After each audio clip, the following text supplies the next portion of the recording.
Hello, everyone. Welcome to a new show, a new podcast. This is Aficionerdo, and my name is Elaine Eightbytes. And I'm David Moulton. And we're excited. We have been planning this for how long now?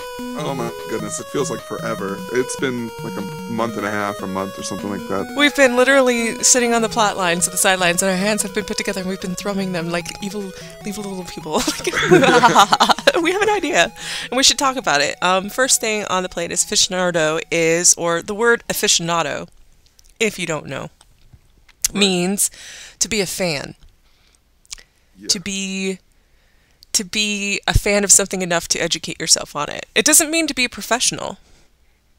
I think no, it doesn't. No. A very important distinction there, because we are not professionals. No, most definitely not. I think that it really pines it there. It really connects itself to being like passionate, to being a fan, and then being a passionate fan. And then the show idea here is that we embrace all geekdom and nerdom of every kind, flavor, shape, form. Yeah. I think that's something we've talked about at length. And so we really wanted to have a show where we just combine this sort of variety show of all things geeky and nerdy, but also I guess you can say that what you're in for is a lot of game discussion, probably a lot of movie and comic discussion, a lot of book discussion. It's just the culture. Yeah, you pretty much covered it there. I mean, I don't think there's anything that's taboo for us, but you'll probably find a lot of reoccurring themes, and that's just because that's the things that we're passionate about. So, of course, we'll get into how to contact us, and we can always talk about things that everyone else is passionate about as well, and learn about new things. That's right. So there's your concept, everybody. I hope it's a surprise. I didn't talk about this at all.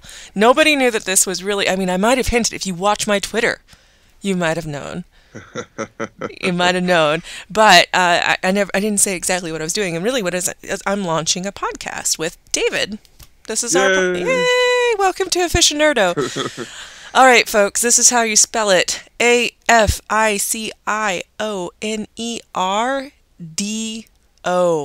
Nerdo. Not Nado. Now, if you forget, just look up how to spell aficionado, and then replace the end with nerd. Oh, that's right, because we're clever. Yeah. And hashtag Aficionerdo, just the name of the podcast. We just stuck with that, and pretty soon we're probably also going to have our own YouTube channel called Aficionerdo, but we'll tell you when that launches, because we're going to do it right. We're probably going to make sure it has some nice pictures. You know, we're going to make sure it's branded before we launch the channel. No half-assed launching. Not from us. Not for sure. Not me. And we really look forward to your feedback, and we're glad that you're joining us. So I have a question for you, David. Sure. Have you been nerding out lately? Oh my goodness. Have I ever? So this is something that regularly we're going to end up doing, and sort of like the catch-up. The last week, we take the last 7 days, and we try to highlight where we've been geeky. And it's just a way for us to talk about what we've been doing, but kind of keeping it topical. So, Do you want to go first? Sure.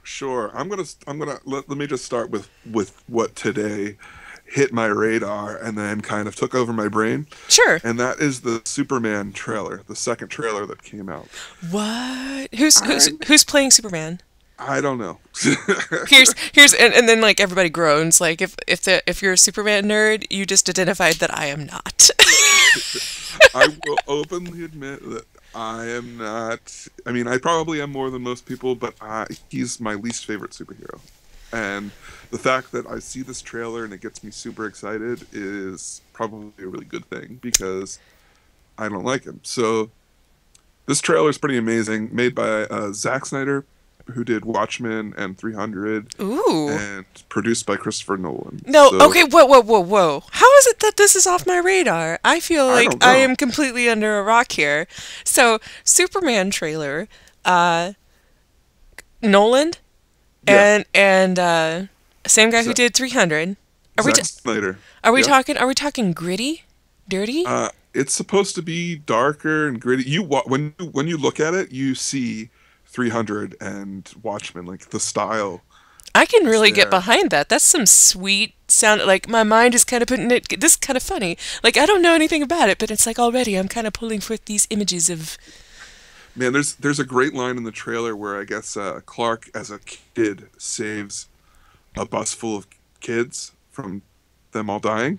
And his dad's kind of giving him a talk to, and he's like, "Well, what was I supposed to do? Let them die?" And his dad's just like, "I don't know, maybe." Oh! Yeah, All right, okay. So, Superman trailer needs to obviously go in my must-watch yeah, search. most definitely. Got it. What else? Okay, I just finished up season 3 of Downton Abbey. Are you a Downton Abbey fan, Elaine? You know what? I think this show is going to highlight how we need to come together. I have never watched any of Downtown Abbey. Okay. Well, first off, I'm gonna it's duck. Downton and not downtown. Oh, I thought you said downtown. I Sorry. might have. I meant to say Downton. Downton is a place. Okay, Downton Abbey. Downton. See, oh man, I'm just Yeah. out there. Yeah, Downton. I thought I avoided the show like a plague, and then some lady friends of mine were like, "We're gonna watch Downton Abbey," and I was like, "All right, I'll just because I don't want to be a stickler." And I watched one episode, and then from there I proceeded to watch the entire series in like 2 weeks. Okay, quick. In a single sentence, what is downtown? Sorry, I want to say downtown. Downton Abbey. What? Describe it in brief. Oh man, I'll be extremely brief, but I can't do it in one sentence. 2 sentences. Okay. Can't even do this sentence. Okay.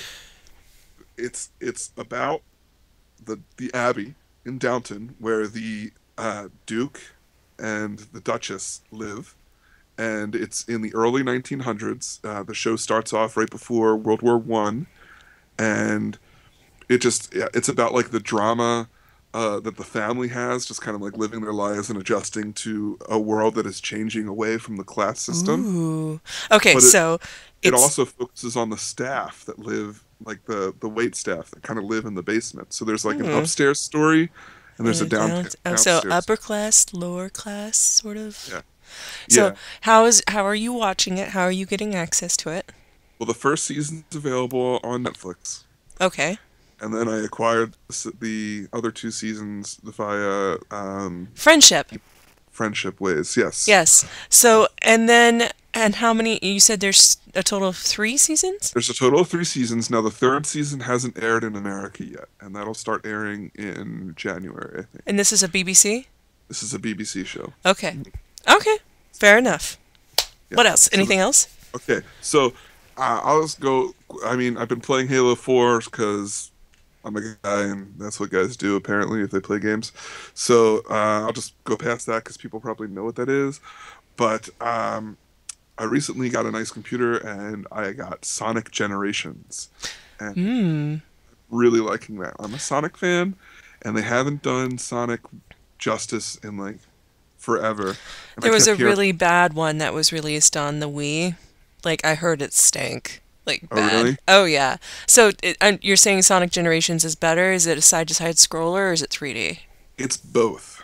It's both! It's both. You press a button and you switch. The plot is that the old Sonic and the new Sonic have to team up. So like you'll play Act 1 will be classic Sonic, and it'll be like a 3D-ish rendered level, but it'll be classic side scroller. And then Act 2 will be like the 3D third person Sonic, like the current generation Sonic. And, yeah. And sometimes, and it's like basically supposed to be the same level. So like the Emerald Hill Zone will be almost identical to the way it was in the original game when you play it as old Sonic, but then when you play it as new Sonic, it's a whole different perspective. That sounds really cool. Yeah, it's very cool. Check out the demo on Steam, and if you have a gamepad, it makes it so much better too. Okay, cool. Definitely will probably look that up too. Great to fill all my time next week. What am I nerding out on? Well, Superman and Downton Abbey and Sonic Generations. I'll just copy your list. Yeah. So that basically wraps things up for me. What have you been nerding out on, Elaine? Well, this has been a week of board games for me. Kicking it old school. Okay, so as some people may or may not know, I had kind of a rough week. I had a cold, and then I had my wisdom teeth out. So it meant that I couldn't do my normal activities, which, I couldn't record or anything like that. But obviously I'm doing better now. So I had, just on Saturday, I was finally feeling better. And had some friends over, and we've been playing a lot of this Steve Jackson board game called Revolution. I know a lot of people probably haven't had a lot of exposure to it, but it's a nice compartmentalized game that it's a betting game. It's kind of like a betting bluffer predictor revolution political struggle where you beat people up and blackmail them and pay them off with gold. That sounds awesome. It's an amazing game. I would recommend it to anybody. Can't give it a full review, obviously, but I'm loving it right now. I'm all about the revolution. And then, of course, we mixed some Munchkin in there. Good old card game. You cannot, if you any good nerd should know about Munchkin, the card game. So I love it. Let's see. TV-wise, I just finished up the new Sherlock Season 2. It took us a while, because me and my husband, we like to watch it together, which means that between all the other things that you do in life, sometimes it's hard to find some time to sit down and enjoy something. And especially with Sherlock, these episodes are like an hour and a half long. They're like miniature movies, and so you really got to find enough time to sit down and do that. So we finally got all the way through. I had all the feels. I cannot spoil it, but I had all the feels for the last episode. Do you like the movies? I love the movies. Yeah, okay. Absolutely. Did you find that they took away, because the last episode and the second movie are based on the same story? Did you find that they took away from the series at all? You know what's funny is I didn't even realize that they were based off the same story. Yeah. Nope, did not take away. Added to my enjoyment in a new fourth dimension. Okay, good. It just made my fandom grow, and I love all the different. How can you pick a flavor of Sherlock? You just can't. They're all wonderful. I hug them all. Let's see. I've been a Big Bang fan. Now this might be polarizing for some people, but I like Big Bang. It's going to be polarizing for right here because I don't like Big Bang. Oh. I can't get past that laugh track. Okay, this is a sitcom. You have to embrace the sitcom. I just can't do it. Everyone tells me I should, but I can't. That's okay. You don't have to. But I am definitely. I own the seasons. Like this is a fandom here. Like we have the DVDs at home available to watch when we're feeling like something light and funny, and so that we put on Big Bang. And I think the reason that we enjoy it so much in this household is just because I don't know, it's like a Hollywood shot at some, it's weird, it's like looking at through a filter lens. Like, that's so funny that I guess I just enjoy it from an overproduced point of view. I really do. Yeah, I can understand the appeal, but at the same time, it doesn't appeal to me. I don't know. Okay, fair enough. And maybe I need to watch it with someone, because I watch a lot of things by myself. You know what? It could be a lot funnier with friends. Yeah. And then even if you don't like the writing, it could spark some conversations about, because the show is in essence the same thing that we're talking about here. It is the same culture. It's not about the stereotypes so much. Our show isn't about the now I'm just putting my foot in my mouth. Yeah. I understand what you mean, though. I think that we've hit it there. For me, I probably need to watch it with people and really enjoy it. But I think moving on, as long as we're talking about things that are on a screen, let's go bigger. Let's go much bigger. Star Trek trailer. Oh my gosh. Star Trek trailer.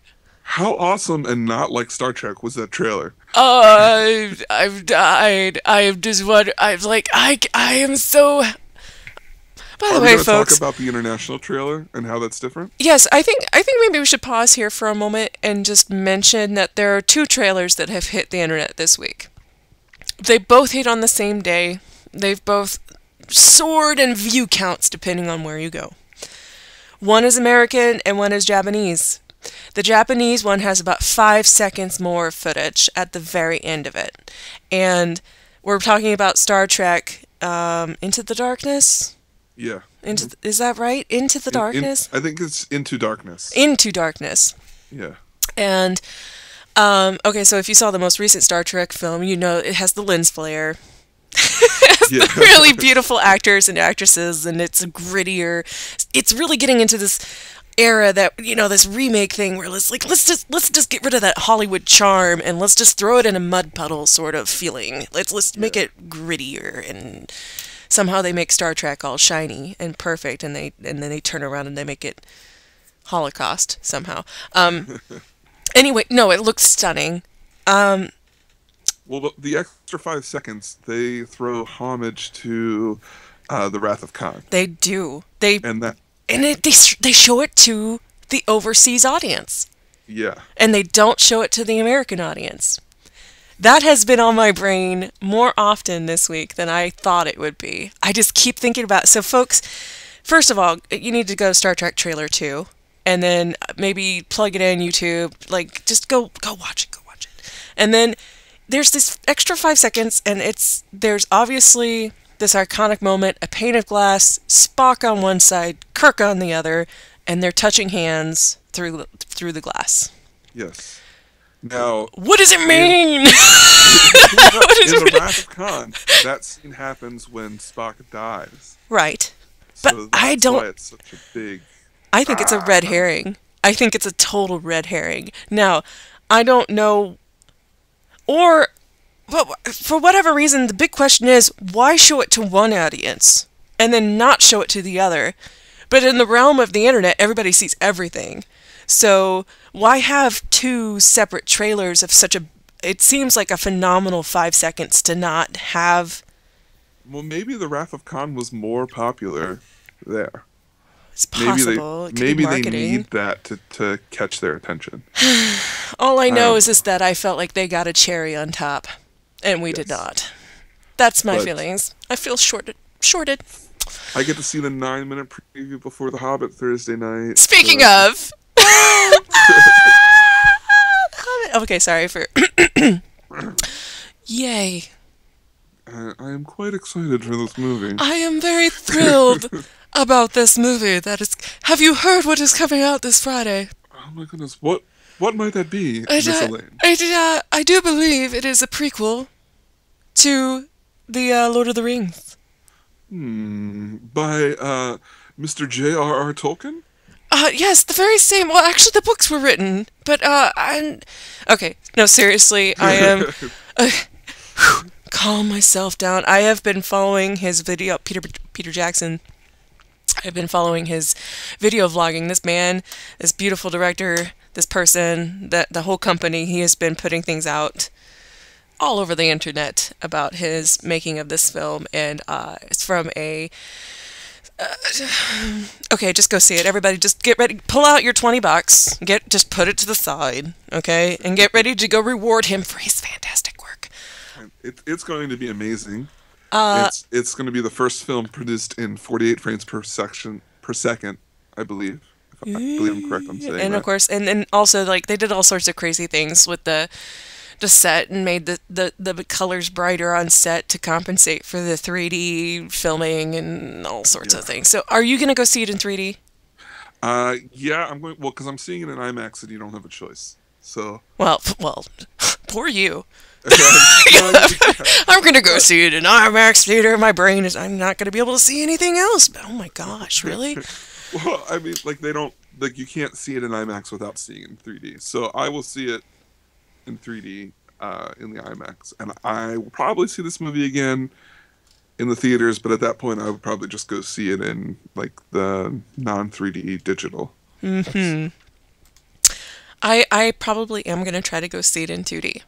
I don't know if it's going to be possible, but I am one of these people that just enjoy a film better if I can just watch it in flat.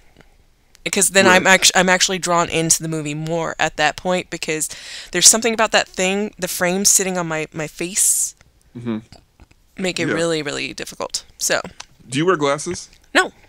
Okay. See, I wear glasses in it, and I mean, I'm used to that already, but sometimes I don't like it because the extra lens in there like adds more reflection, and it bothers me. So I don't like 3D to go to 3D movies, but something like this where it's been filmed and it's like they pushed doing the 3D right, like I don't know. It's occurred to me if they can make the technology better where we don't have to wear glasses, I might actually be a little bit more into the franchise. But until that point in time, where it doesn't hurt your head, like if you don't have to sit at a certain angle in order to perceive the 3D in it, you know, like that is also a problem. But yeah. Anyway, let us move on. Okay. The Hobbit! It's coming. All right. So, it's our first show. We're easing in, guys. We're easing in. But we really just wanted to talk a little bit more about it. We're in the middle of the holiday season, right? We're in the shopping craze right now. A lot of things that people are looking at, especially gaming companies, they're looking at their release dates, and they're coming out like right now. Like this is the frenzy with the blood frenzy. It's in the water. The sharks are out, and people are going to get their video games for Christmas, for Santa Claus, for the New Year, whatever have you. It's whatever. Between October, November, and December, there are just a plethora of video games that come out every year. Every year. And what we wanted to talk about real quick are some upcoming releases that we may be looking forward to. Right. So, right. And these don't necessarily aren't like right this minute, but even with all the haze that we're in, it's easy to find games that are on the horizon that we can dream about. That's true. So, I think the first thing we should state is I am a person who does not own a Wii U.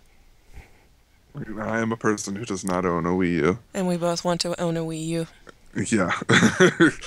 But send Wii U's to Aficionerdo. By the way, we have an email account, aficionerdo@gmail.com. If you wish to donate to two, you'd have to send us two at the same time.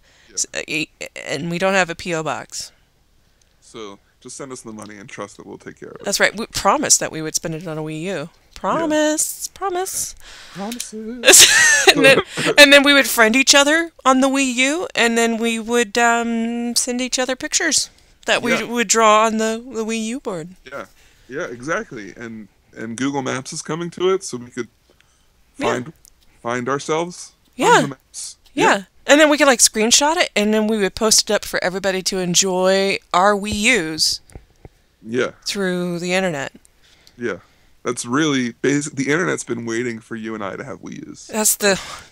I can hear everybody telling us how great of an idea it is right now. It's just, we really want one. I don't know when I'm going to get one. I'm thinking it might be another year for this household over here because, we have certainly people who would enjoy it. I have lots of friends who would come over and play party games and such. I usually give consoles about a year anyway. It's a good practice to give them even 2 years. Because you got to get... First of all, I mean, I think I came to this conclusion that I would never buy another console. And I came to this conclusion when I bought my PS3. And it was because I realized that the console wasn't offering anything to me that my computer...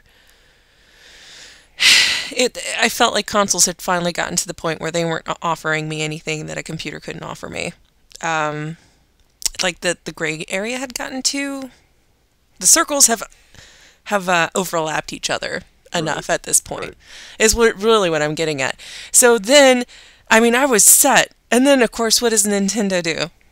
What does Nintendo do? New, amazing-looking system. That's totally different. They give you a reason to buy it.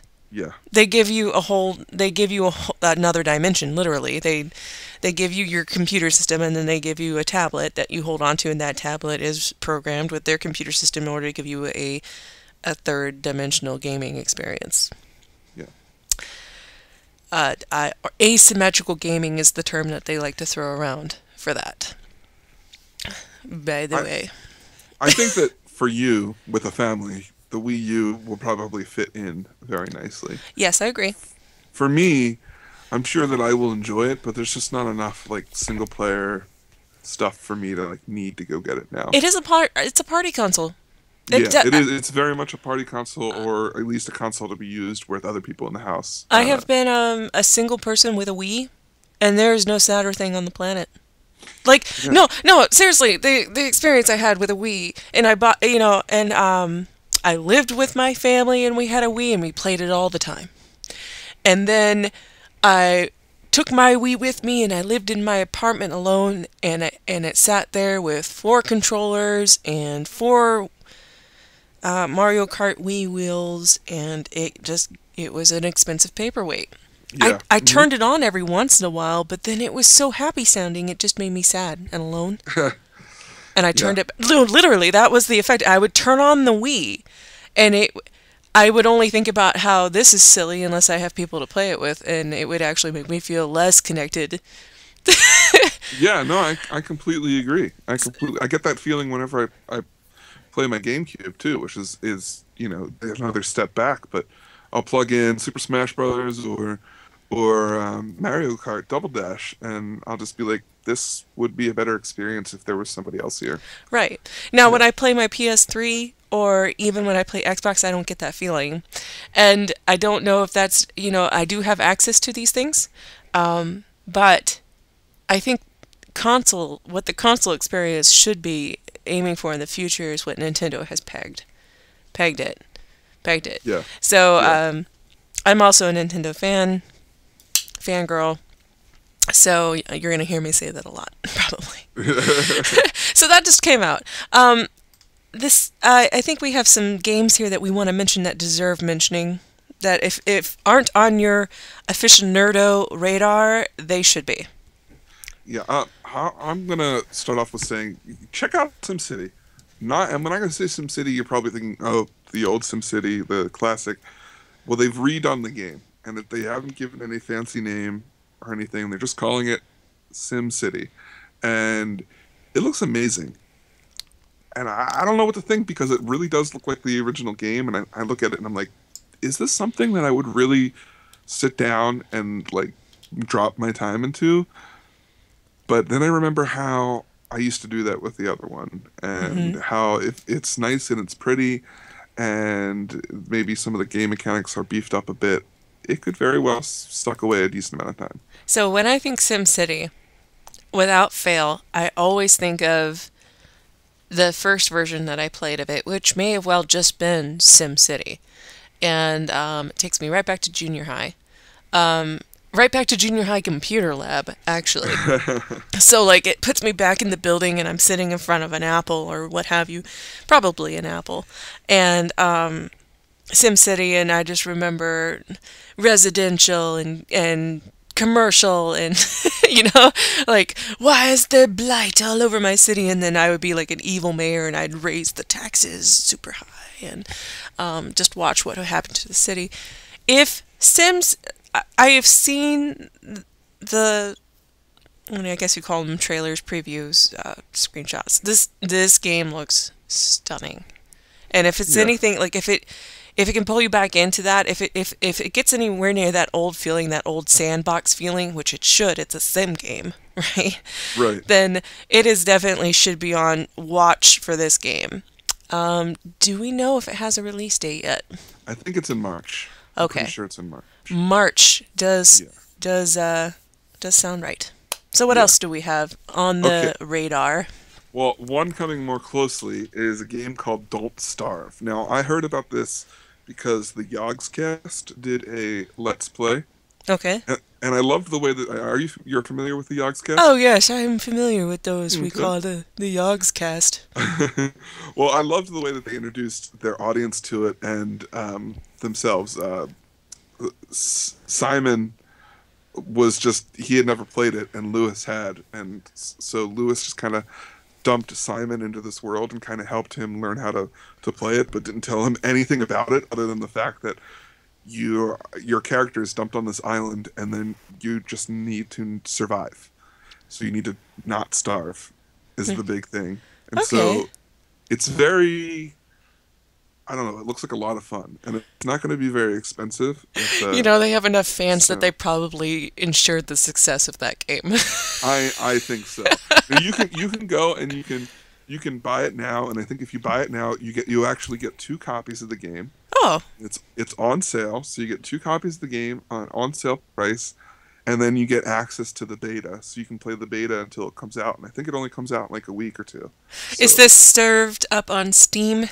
Yes, this is on Steam, although I think the thing to get it, buy one, get one, is through their website and not through Steam. Another important question. Anything to do with zombies?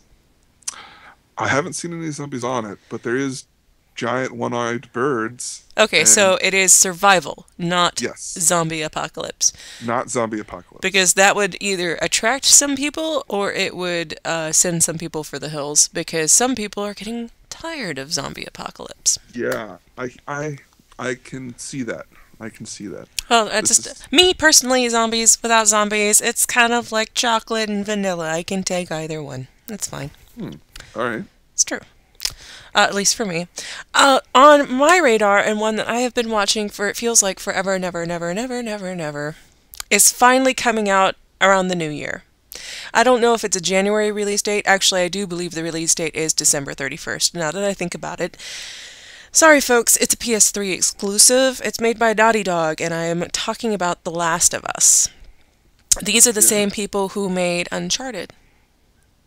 This game looks beautiful. This game, the AI on this game, the concept of this game is nothing new. It is a post-apocalyptic survival, probably zombie.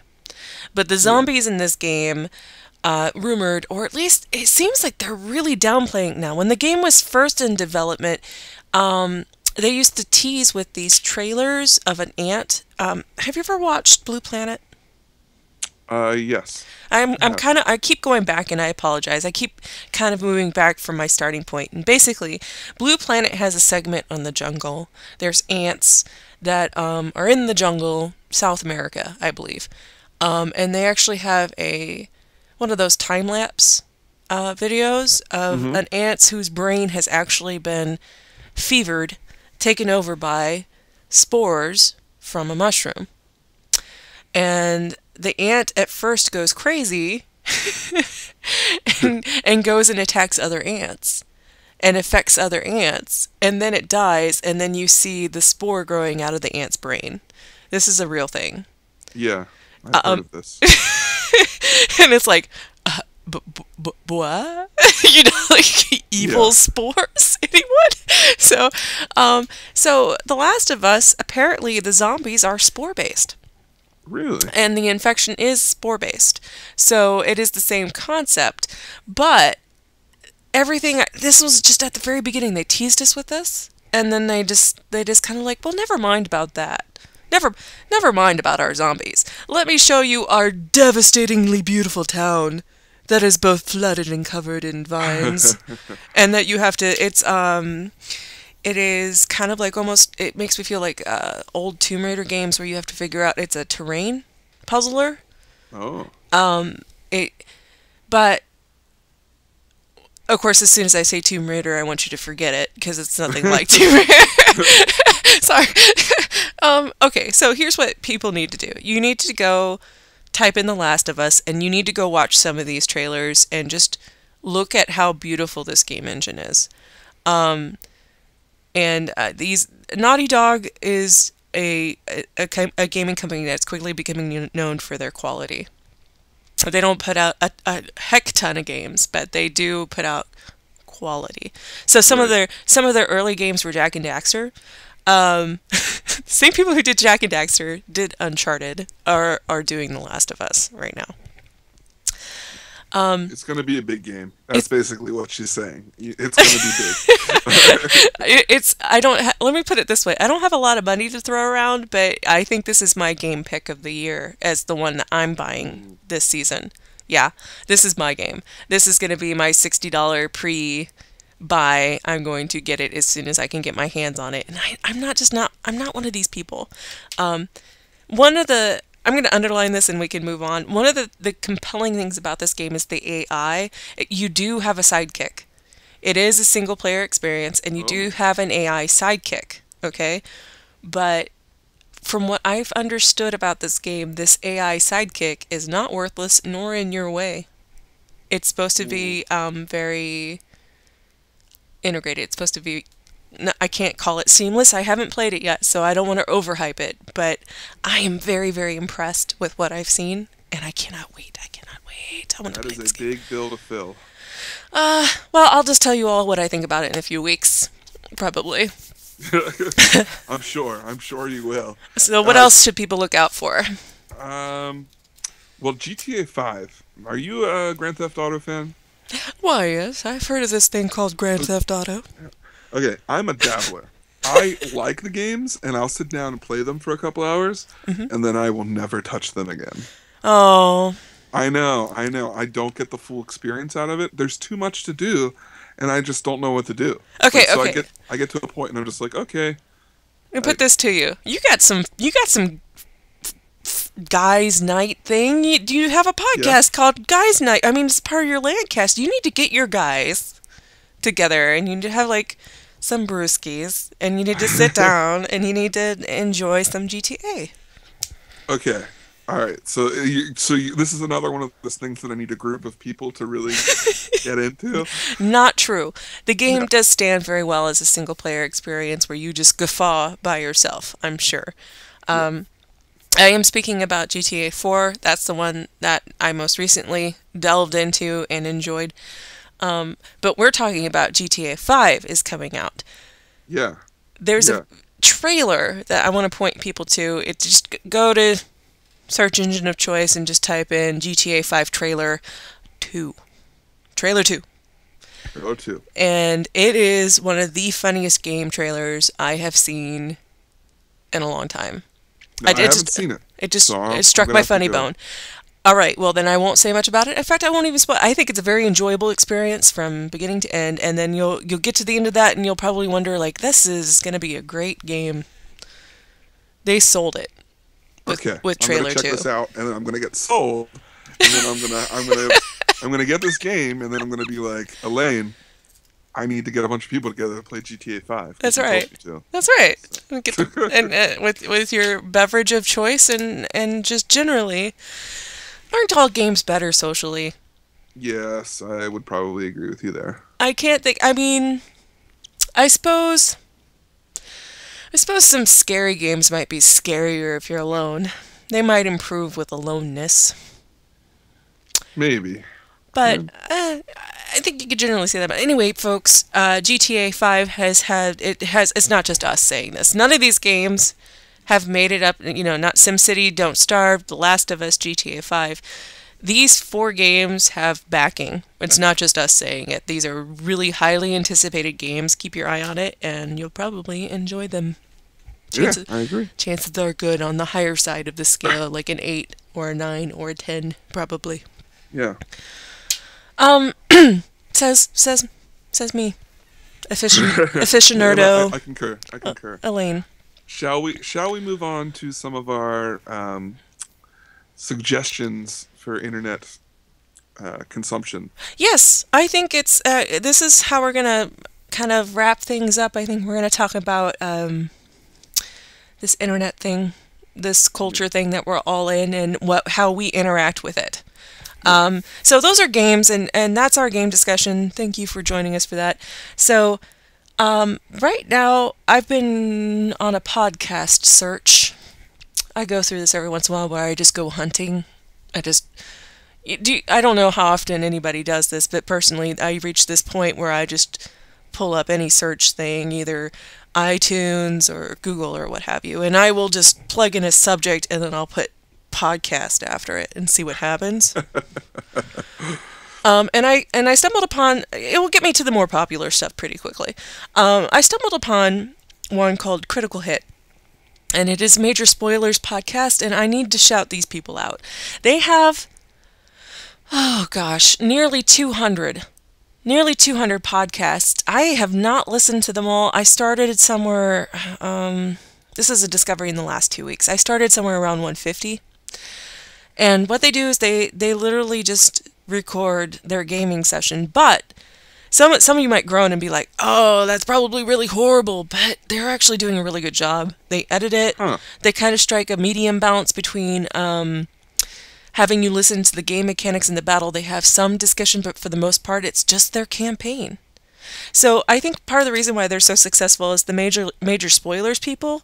They have a website, they talk about comics. They have 3 or 4 different podcasts. So these are not newbies here, not like me. Okay, so these are people who know their trade, especially the podcast trade. So they're polished. They know how to present. They have a really nice format. So if you like tabletop and you want to learn maybe more about 4th edition D&D, especially 4th edition D&D, like how does that not suck, for example, these guys make it sound like a lot of fun.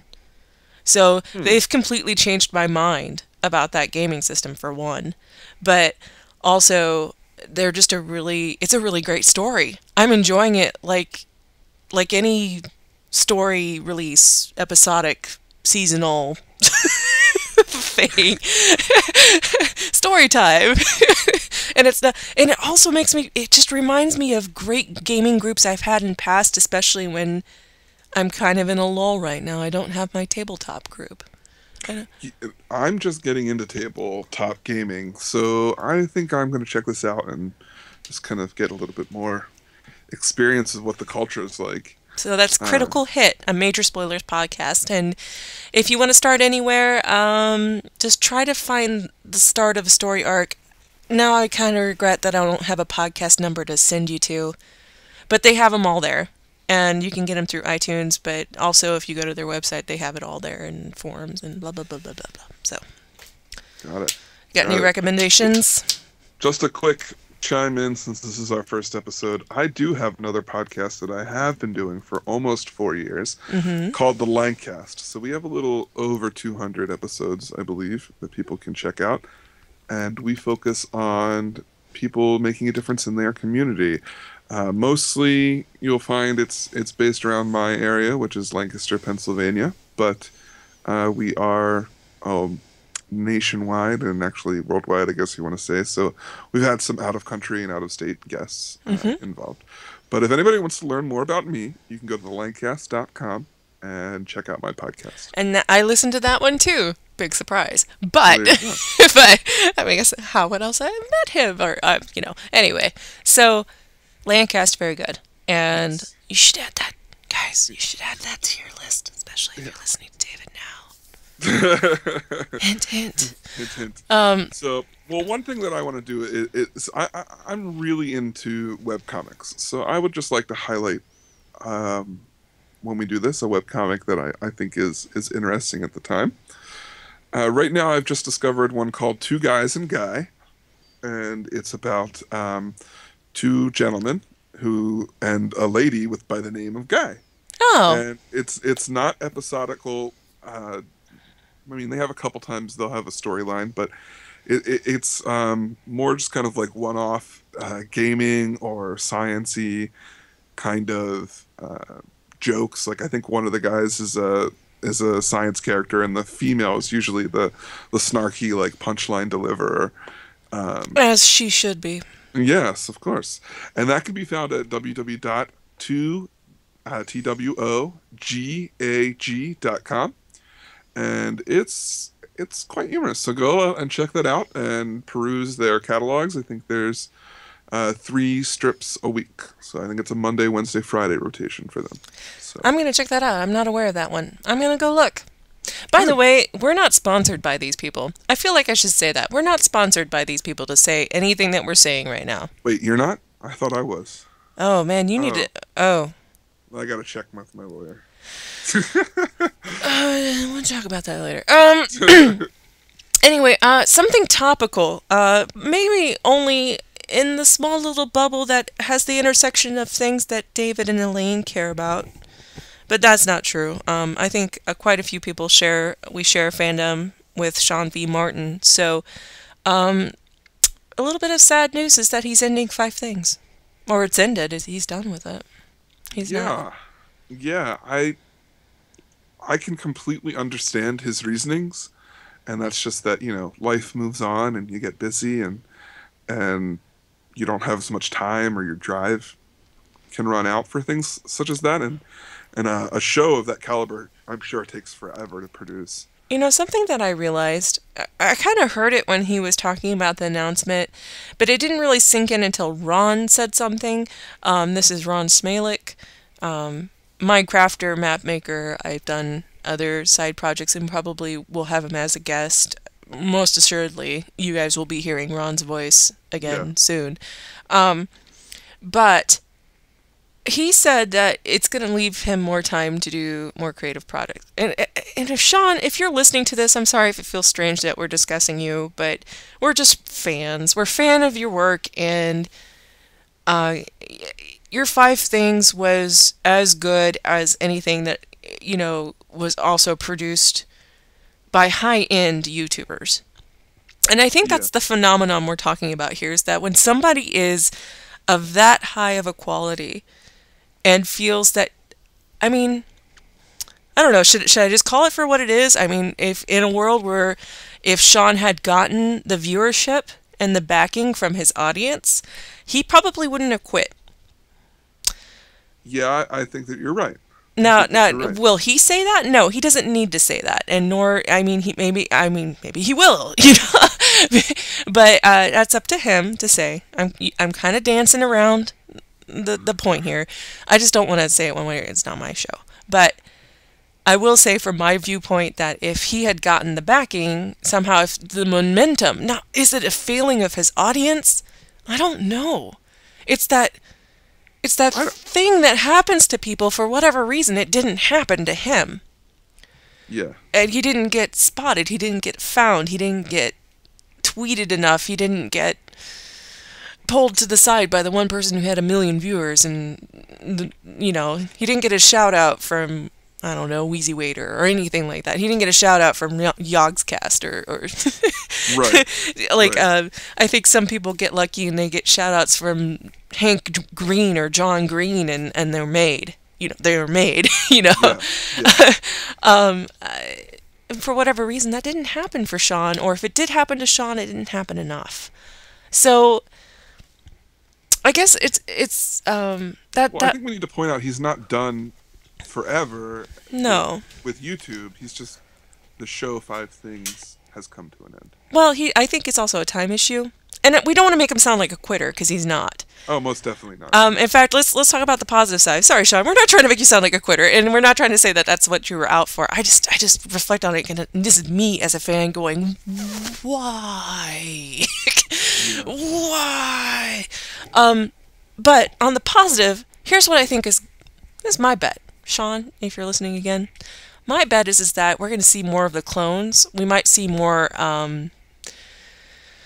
creative storyline based fun stuff. Yeah. Because it occurred to me especially after his last one, it's like, you know what? It doesn't seem like he's wrapping this up. Yeah, I think it's going to be more what he wants to do rather than what is expected of him. I think he's just changing formats. He's just dropping it. He's not going to do it every Friday, and he's not going to, like he said, he's not going to go searching for all the things that we go searching for that we talk about on our podcast, but that's because we're doing something different. So he's just not going to bother himself with all the links and the research, and because even in setup, that's hours. Yeah. That's hours. So if he cuts all that out and he's just off in Shawn land doing, and he's still, as long as he keeps, don't give up. Come back to us, Shawn. I would not take him as the kind of guy to no, he's not. Let it go. He's definitely not. So it's like, all right. So the end of 5 Things, and maybe it just gives us more fuel for us to talk about 5e thingies-ish. We just won't call it that because that's not our brand. No. We're Aficionerdos. That's right, Aficionerdo. Anyway, sorry to get all sad on you guys. We're just commending Shawn. Well done. We should actually be congratulating him. Well done on your show. Well done for knowing when to stop. Well done. Well played. Congratulations on being successful at what you did. He was successful. Yeah, I definitely. I wanted him to be more successful. Well, maybe he'll find better success in what he's going to do now. All right, I'll stop ham-fisting the ending of 5 Things. Shawn, thank you for everything that you did. It was wonderful. And, by the way, speaking of podcasts, how can we leave this out? One of his biggest projects, and we should be mentioning currently, is he's Five Things Podcast with Carter Kalchik. That's right. Yes. And both you and I have been guests on that show.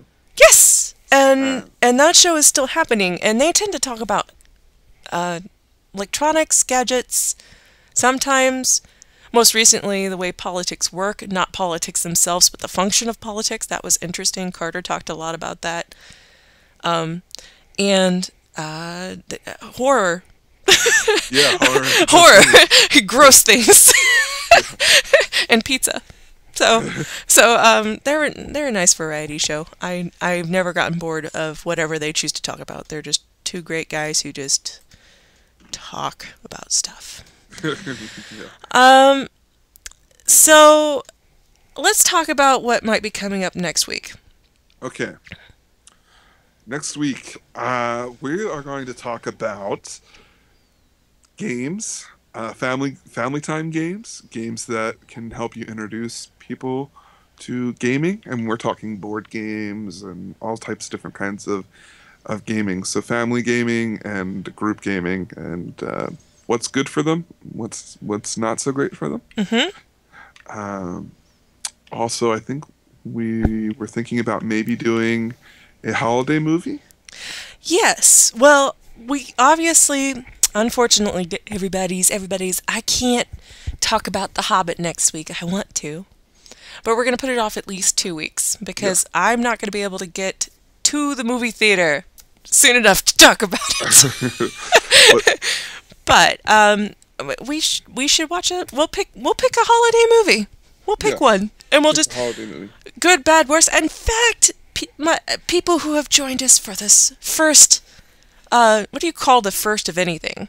Premiere. The premiere of Aficionerdo. That seems. Yeah. If you know a holiday movie, please not scary. Please not scary. If you know a holiday movie we should watch, like what movie do you watch for the holidays? Well, I love to watch Love Actually. Huh. For the holidays. Okay. Have you ever seen it? Nope.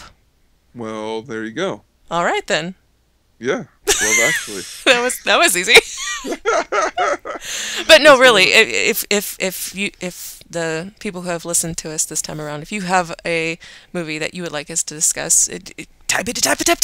Let us know via Twitter, #Aficionerdo, comments, feedbacks, welcomes. We hated it. Here's why. Give it to us. We want it. We want it. Yeah, we want your feedback. So please. Well, that's about it. That's a wrap. Yeah. So once again, I'm David Moulton. And I'm Elaine Eightbytes. And this has been Aficionerdo the Aficionerdo Podcast. Bye.